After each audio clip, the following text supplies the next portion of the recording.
Pour un long voyage, toujours petit, ton sac sera. Encore là, lui.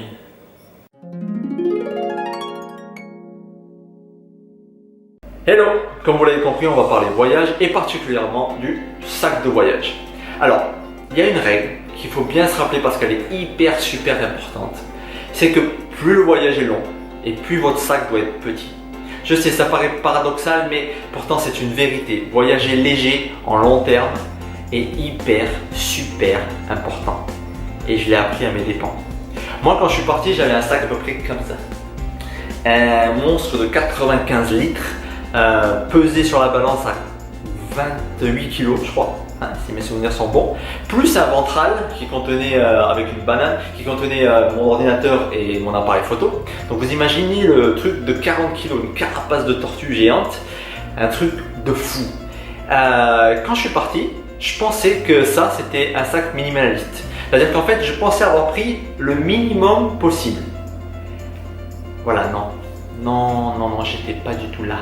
J'étais très loin de ça. Alors, sur quoi je me trompais?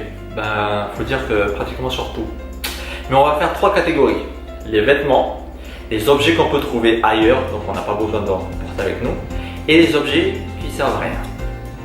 Donc, premier groupe, les vêtements. On en prend toujours trop. Beaucoup trop. Et moi le premier, j'avais presque 8 kilos de fringues dans mon sac. Alors je vais vous donner un petit secret. Les vêtements, ça se lave. Si, ça se lave et on les remet. Je vous jure, encore mieux. Des machines à laver, il y en a partout. Si, partout dans le monde, dans tous les pays. Un truc de fou. Encore mieux, au bout de nos bras, on a 2 trucs. Ça s'appelle des mains. Oui, et avec ça, on peut laver à la main. Dans des lavabos, dans des baignoires, dans des douches, partout dans le monde.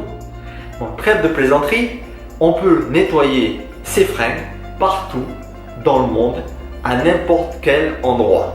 Et ça, c'est un gros avantage. Ça vous permet de réduire votre linge. Pas besoin d'amener 36 t-shirts.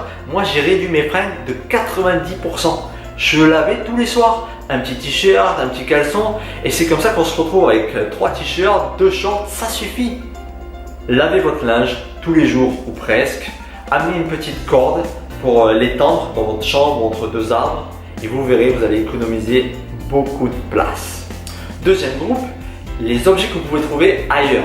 Genre la trousse à pharmacie par exemple. Moi j'avais une trousse premiers soins comme ça, avec 250 médicaments, assez d'objets pour pouvoir faire une chirurgie seule dans les bois. Enfin, je veux dire, c'est n'importe quoi, il y a des pharmacies partout. Amenez le minimum quand vous êtes sur place, si vous allez faire un trekking ou quelque chose d'autre, vous prévoyez, mais sur place, n'amenez pas ça dans votre sac. Ça va prendre beaucoup de place et du poids pour rien. Autre objet de cette catégorie, la tente, le réchaud, le sac de couchage, tous ces gros objets qui prennent une place énorme dans votre sac. Vous n'en avez pas besoin. À moins que vous partiez pour faire des trekking sur trekking sur trekking, c'est pas utile. Pourquoi? Parce que votre temps sous tente est très réduit. Moi, le mien, il devait être entre 3 et 4% de mon temps de voyage. C'est pas souvent. Alors, se trimballer avec ces trucs qui prennent une place énorme et qui sont lourdes n'est pas utile sur le long terme. Achetez-les sur place ou louez-les. Je m'explique. Dans tous les pays où il y a des trekking, les plus gros trekking, Népal, Chili, etc., vous pouvez louer votre matériel sur place. Ça coûte 3-4 euros la nuit et vous pouvez louer de la tente aux chaussures sans aucun problème. Sinon, achetez-les aussi sur place. Parce qu'il y a beaucoup de gens qui arrivent, qui achètent et qui revendent. Donc vous pouvez acheter d'occasion et vendre aussi après d'occasion. Dans les auberges de jeunesse, ça se fait tout le temps. Troisième catégorie, les objets inutiles. Alors ça, c'est un truc, à première vue, on ne les voit pas.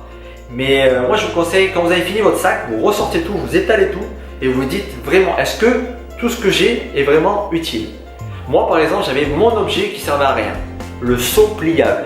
Oui, mesdames et messieurs, j'avais acheté un seau pliable. Je sais pas, je voulais peut-être faire ma vaisselle au milieu de la jungle, je sais pas. Ça servait absolument à rien et je l'ai gardé jusqu'au bout, mais pas dans le sac. Chez des amis au Canada, c'était plus utile.